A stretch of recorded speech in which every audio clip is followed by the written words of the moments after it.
July 17. నిన్ను ఆశీర్వదించు వారిని ఆశీర్వదించెదను, నిన్ను దూషించు వారిని శపించెదను. ఆదికాండము 12వ అధ్యాయం 3వ వచనం.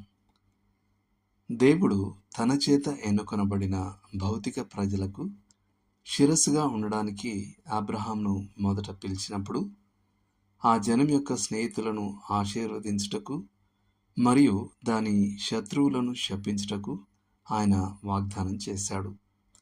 గడిచిన శతాబ్దాల్లో యూదా ప్రజలు చెప్పనలవి కాని శత్రుత్వాన్ని మరియు వివక్షను అనుభవించారు. అయినప్పటికీ యూదులకు విరోధంగా ఉన్నవారిపై దేవుని శాపం ఎన్నడూ తీసివేయబడలేదు. పర్షియాలో యూదా ప్రజల నాశనం కొరకు హామాను కుట్ర పన్నాడు. మార్చలేని శాసనముపై సంతకం చేసేటట్లు అతడు రాజును మభ్యపెట్టాడు. కొంతకాలం అంతా అతనికి అనుకూలంగా జరుగుతున్నట్టు అనిపించింది. కానీ అనతి కాలంలోనే ఆటంకాలు ఎదురయ్యాయి. ఆ ముఖ్య కుట్రదారుడు నిరాశ నుండి వైఫల్యానికి తడబడుతూ సాగాడు. చివరకు యూదుడైన మొర్దెకై కొరకు తాను తన ఇంటి దగ్గర నిలవబెట్టించిన ఉరికొయ్యపైనే అతడు ఉరి తీయబడ్డాడు. చరిత్ర నుండి నేర్చుకోవడంలో విఫలమైన అడాల్ఫ్ హిట్లర్ దానిని తిరిగి అనుభవించటకు శిక్షించబడ్డాడు.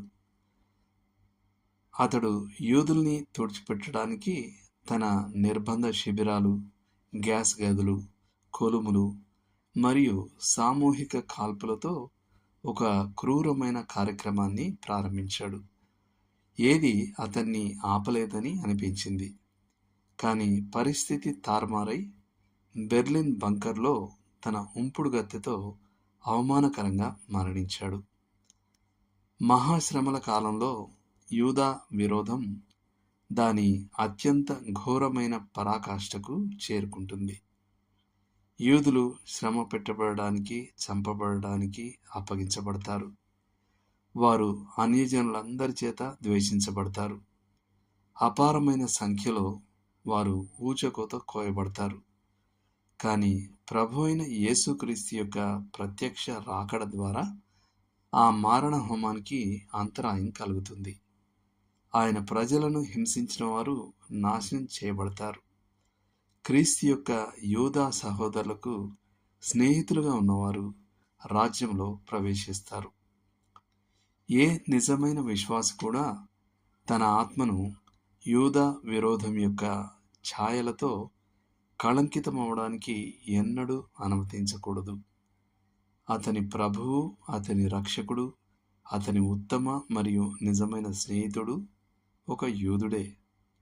లేఖనములను ఇవ్వడానికి, భద్రపరచడానికి దేవుడు యూదా ప్రజల్ని వాడుకున్నాడు. మెస్సియను తిరస్కరించిన కారణంగా దేవుడు ఆ జనాంగాన్ని తాత్కాలికంగా ప్రక్కన పెట్టినప్పటికీ తండ్రుల నిమిత్తం ఆయన ఇంకనూ ఇశ్రాయేలును ప్రేమిస్తూ ఉన్నాడు. యూదులను ద్వేషించు ఏ వ్యక్తి కూడా తన జీవితంపై మరియు పరిచర్యపై దేవుని ఆశీర్వాదాన్ని ఆశించలేడు. యెరూషలేము యొక్క క్షేమం కొరకు ప్రార్థించుడి. నిన్ను ప్రేమించువారు వర్ధిల్లుదురు. కీర్తనలు 122:6.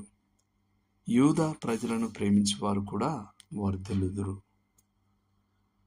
దేవుడు మిమ్మల్ని దీవించును గాక.